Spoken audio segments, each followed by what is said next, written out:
कैसे सोते हैं ठाकुर जी? चंद्र खिलौना ले हूं सो मैया मोरी, चंद्र खिलौना। मैया मुझको को चंद्रमा चाहिए। मैया बोली लाला चंद्रमा चाहिए? बोले हाँ। अच्छा लाला आज सो जा, कल दे दूंगे। नहीं नहीं अब ही चाहिए मैया, या को तू तोड़ के लाओ ऊपर ते। अब बालक तो ऐसी बात करते हैं। अब जो गीता का ज्ञान देने वाले, यदा यदा ही धर्मस्य ग्लानिर्भवति भारत अप्युत्थानम धर्मस्य तदात्मानं सृजाम्यहम् आदि आदि जैसे शब्दों से गीता का ज्ञान देने वाले ठाकुर जी ये कह रहे हैं क्या?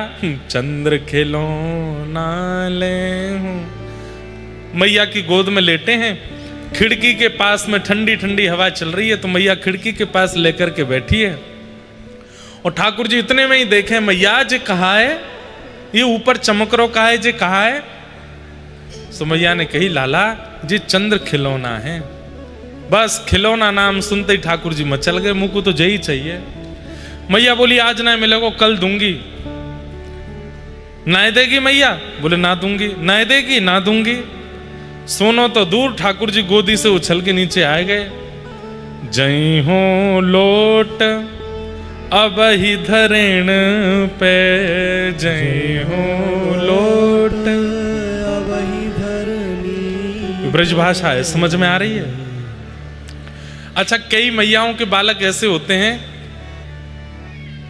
एक तो बालक जिद्दी ऐसे होते हैं, चिल्लाते हैं, रोते हैं, चीखते हैं। पर कई बालक ऐसे होते हैं, मैंने देखे हैं, वो जिद में अपना सिर पटकने लगते हैं जमीन पे। बोले ला के दो, सिर मारने लगते हैं दीवार में जाके। और कभी कभी उनको पता चल जाता है कि दीवार और जमीन से लग जाती है, तो गद्दे में सिर मारते हैं, यहां लगेगी नहीं।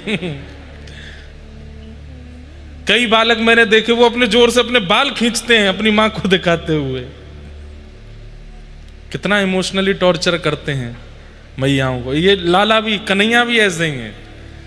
मैया के सामने लेट गए जमीन पे, ना देगी मैया? बोले ना दूंगा। सोई अपने शरीर को पूरी रज में लपेटने लगे, गंदगी उछाल उछाल के अपने ऊपर लगाने लगे। जय हो लोट अब ही धरेण पे, तेरी गोद ना आए हूं सुन मैया मोरी, तेरी गोद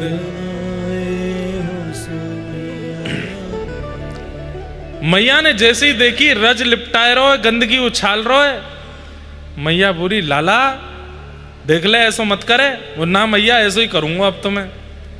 मोए कहा एक तो तू बुरो बावड़ो कारो, ऊपर ते रज लगा लेगो, गंदगी में लोटेगो तो और बुरो है जाएगो। मोए कहा ये गोपी जन जो तू को देखती रहे कहा है, कल ते और बुरा लगेगा तो तू को देखूंगी भी ना। ठाकुर जी इतने में बैठ के खड़े है गए और अपने आप को झाड़ने लगे। गोपी ना देखेंगे मोकू? ना देखेंगे। देख तेरे बाल बिगड़ गए, आजा तेरी चोटी कर दूं। ना मैया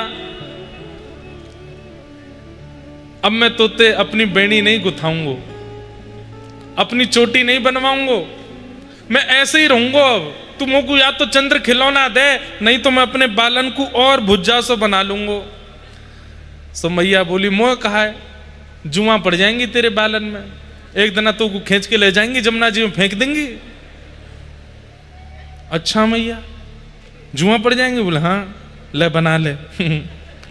मैया लेकिन मेरी एक बात सुन ले, मैं कपड़ा तो साफ करवा लूंगा, चोटी तो बनवा दूंगा, लेकिन कल मैं गोकुल में हल्ला करूंगा। बोले कहा हूं तो सुत में नंद बाबा को, हूं तो सुत में नंद बाबा को, तेरो सुत ना कहे हूं सुन मैया मोरी, तेरो सुत ना कहे। मैं पूरे गोकुल में हल्ला कर दूंगा कि आज से मैं केवल नंद जी को लाला हूं, मेरी कोई मैया ना है, मैं यशोदा को लाला ना हूं। और जाने मुंह से यशोदा के लाला कही वाके मोह में मैं गोबर फेंक दूंगा, मैं तो केवल नंद जी को लाला हूं। मैया से जैसे ये बात कही सो मैया ने घबरा गई, सोई लाला पकड़ लिए। मेरी सुन इत आओ लाडले मेरी सुन, इत आओ लाडले बलभद्र को न जने हूँ, सुन लाला मेरे बलभद्र को न जने हो सुना। लाला लाला यहाँ पे आ पकड़न लगी तो ठाकुर जी भागे। तो बोले ऐसी बात है लाला जो बलराम को नहीं पता चलनी चाहिए। सोई ठाकुर जी रुक गए। मैया जल्दी तो कह, ऐसी कौन सी बात है। सोई मैया ने गोदी में उठा लिए और मैया ने कही लाला तू को चंद्र खिलौना चाहिए। बोले हाँ। अरे चंद्र खिलौना तू सुंदर, या तू ज्यादा गोरो, या तू ज्यादा आकर्षक और बढ़िया तोकू मैं तो नई दुल्हनिया ले हूं, सुन लाला मेरे नई दुल्हनिया। ओहो जैसे ही सुनी ठाकुर जी तो अंग में भर ली यशोदा, मैया मैं तेरो ही लाला हूं, मैं तेरो ही लाला हूं। मैं अब सो रोज नहाऊंगो, नए नए लत्ता पहनूंगो, रज में नहीं डोलूंगो, रोज अपनी बेड़ी गुथाऊंगो। मैया पर मेरी बात सुन। बोले कहा मेरी सुन मैया मोरी, मेरी सुन मैया, मैं अब ही बिहावे जय हूँ, सुन मैया मोरी अब ही बिहावे। मैया बोले कहा, बोले अब ही ब्याह करा मेरो। और मैया तू तो अब ही मंगल गब्बाए दे, गोपीन को जाके न्योतो दे दे और नंद बाबा तो कहते मुझको घोड़ी मंगवा में, देख मैया मैं बढ़िया दुल्हा सोई लग रहा हूं, नेक फेंटा बांध दे, अब ही चल ब्याह कर, अब ही जाऊंगो। अभी तक तो रो रहे चंद्रमा के काजे, अब रो रहे दुल्हन के काजे। लाला भोर तो है जान दे, दिन तो है जान दे। बोले नाय नाय मैं अब ही ब्याह में जाऊंगा। बोले अब ही क्यों करना है ब्याह। बोले मैया तू ना जाने रात में है रही है, रात है रही है, मैं ब्यावे जाऊंगा तो दुल्हन वाले बोलेंगे भैया लाला कारो काई को, तो कह देंगे कारी रात है रही है हमारे कारो है। दिन में जाऊंगा तो सबरी पोल पट्टी खुल जाएगी। मैया तू अब ही ब्यावे ले चल।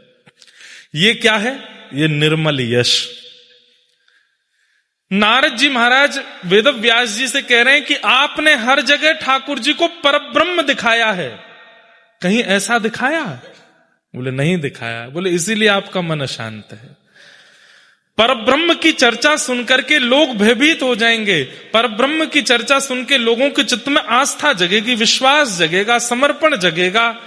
पर प्रेम तो इन निर्मल यशों से ही होगा ना। इनकी रचना करो।